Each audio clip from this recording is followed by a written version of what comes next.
வணக்க நண்பர்களே. சூசன் கட்டிலில் புரண்டு கொண்டு இருந்தால் என்ன முடிவு எடுப்பது? இது சரியா தவறா? ஊர் என்ன சொல்லும்? இது சாத்தியமா? பிள்ளைகள் இதுக்கு ஒத்துக்கொள்வார்களா என்று யோசித்து கொண்டிருந்தாள். மனோஜை பார்க்காத வரைக்கும் நன்றாகத்தான் போய்கொண்டிருந்தது சூசனின் வாழ்க்கை. அவனை பார்த்ததிலிருந்து மீண்டும் ஏற்பட்ட நட்பில் ஆழ்மனதில் புதைந்திருந்த வித்து மீண்டும் துளிர்விட ஆரம்பித்தது. இது நல்லதா கெட்டதா, அன்பா காதலா என்று கூட பிரிக்க முடியவில்லை, பிரியவும் முடியவில்லை. சூசனின் காதல் கல்லூரி காலத்து காதல் அல்ல, நல்ல பக்குவப்பட்ட வயதில் ஏற்பட்ட காதலே. அதனால் தானோ அது ஆழமாகி போனது. சூசன் கல்லூரி முடித்த பின் டேட்டா என்ட்ரி ஆபரேட்டராக வேலைக்கு செய்து கொண்டிருந்தாள். அந்த காலத்தில் ரூபாய் 1000 என்பது பெரிய தொகையாக கருதப்பட்டது. மனோஜ் அதே கம்பெனியில் மேலாளரின் ஒரே தம்பி.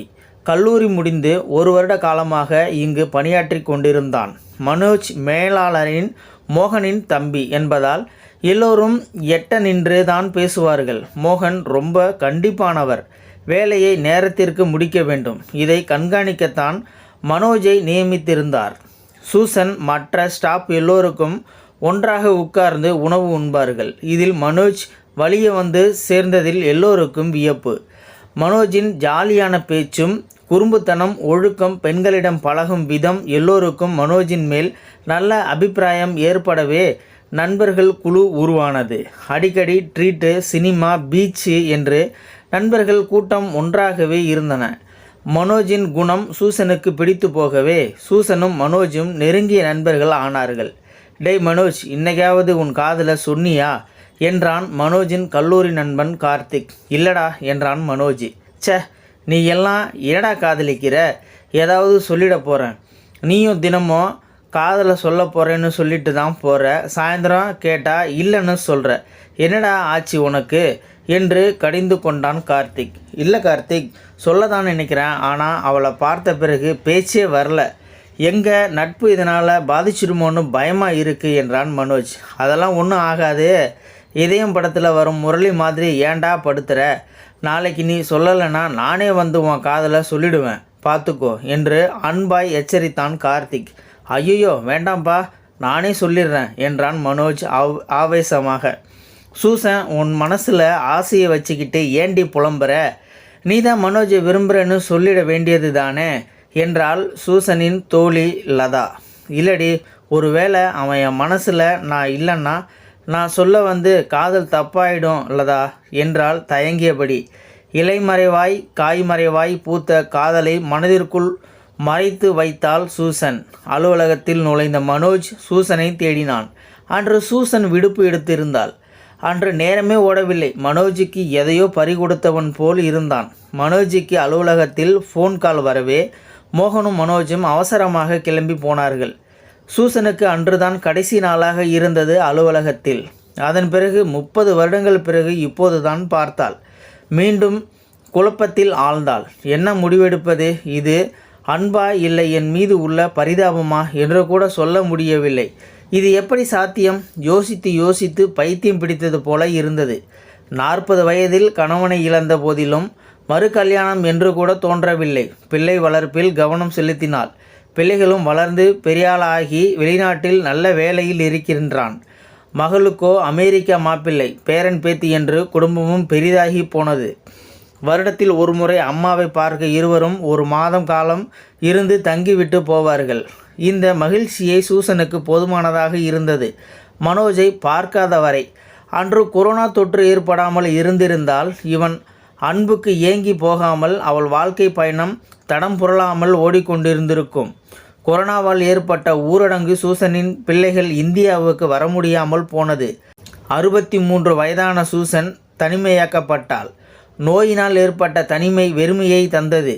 மூச்சு திணறலால் மருத்துவமனையில் அனுமதிக்கப்பட்டார். வீடியோ காலில் சூசனின் மகனும் மகளும் டாக்டரிடம் பேசியதால் துரித சிகிச்சை அளிக்க பரிந்துரைக்கப்பட்டது. அவரின் மனது தனிமையில் பெரிதும் பாதிக்கப்பட்டது.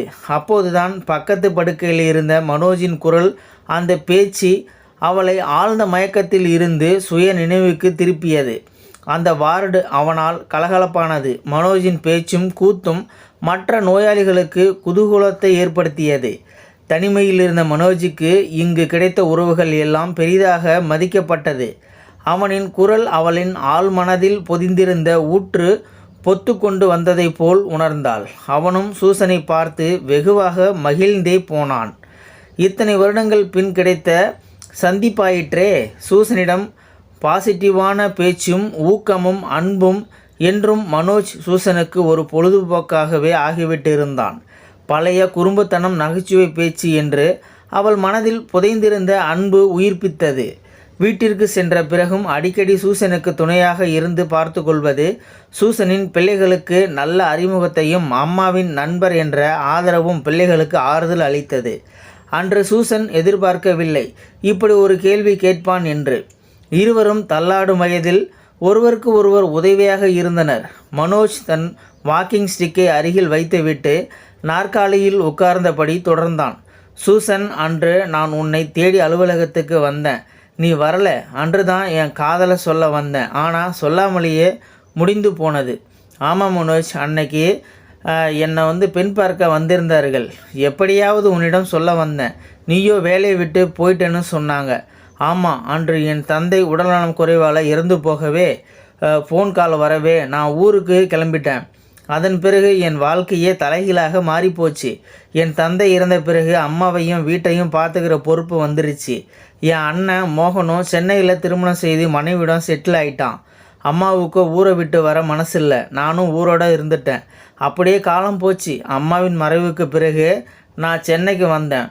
இங்கே தனியாக ஒரு ஃப்ளாட்டில் இருக்கேன். ரெண்டல் இன்கம் வருது. அதில் என் வாழ்க்கை எப்படியோ போயிட்டு இருக்கு என்று அவன் வாழ்க்கையின் தெளிவான நீரோட்டத்தைப் போல சொல்லி முடித்தான். இதையெல்லாம் கேட்டுக்கொண்டிருந்த சூசனின் கண்களில் கண்ணீர் வழிந்தது. எல்லாம் முடிந்துவிட்டது என்று நினைத்து கொண்டிருக்கும் போது மனோஜ் தொடர்ந்தான். சூசன், நமக்கு தனிமை வரமாய் என்ன? எனக்கும் வாழ்க்கை வெறுத்து போச்சு. பேச்சு துணைக்கு கூட ஆள் இல்லாமல் வெறுமையாக போச்சு. நாம் ஏன் ஒன்றா வாழக்கூடாது? ஒருத்தருக்கு ஒருத்தர் அன்பாக ஆதரவாக இருக்கும் காலம் வரைக்கும் நிம்மதியாக வாழ ஆசை. நாம் என்ன 100 வருஷமாக வாழ போகிறோம்? இனிமேலும் நீ தனியாக இருக்கக்கூடாது என்றான் மனோஜ். இருவரின் கண்களிலும் முகச்சுருக்கங்களின் நடுவே வழிந்து ஓடியது கண்ணீர். காலம் கடந்தும் சொல்லப்பட்ட காதல் விலைமதிப்பற்றது. இந்த வீடியோ பார்த்துட்டு இருக்கிற நண்பர்களே, இந்த வீடியோ பற்றி உங்களுடைய கருத்துக்களை கீழே இருக்கிற கமெண்ட் செக்ஷனில் மறக்காமல் சொல்லுங்கள். இந்த வீடியோ பிடிச்சிருந்தால் ஒரு லைக் பண்ணிக்கோங்க. இந்த வீடியோ முடிஞ்ச அளவுக்கு மற்றவங்களுக்கும் ஷேர் பண்ணுங்கள். அப்படியே நம்ம சேனலை சப்ஸ்கிரைப் பண்ணிக்கோங்க. இது போன்ற நீங்கள் கதைகளை கேட்கணும் அப்படின்னு நினச்சிங்கன்னா நம்ம சேனலுக்கு கீழே இருக்கிற கமெண்ட் செக்ஷனில் சொல்லுங்கள். மறக்காமல் பெல் சிம்லையும் கிளிக் பண்ணிக்கோங்க. நன்றி, வணக்கம்.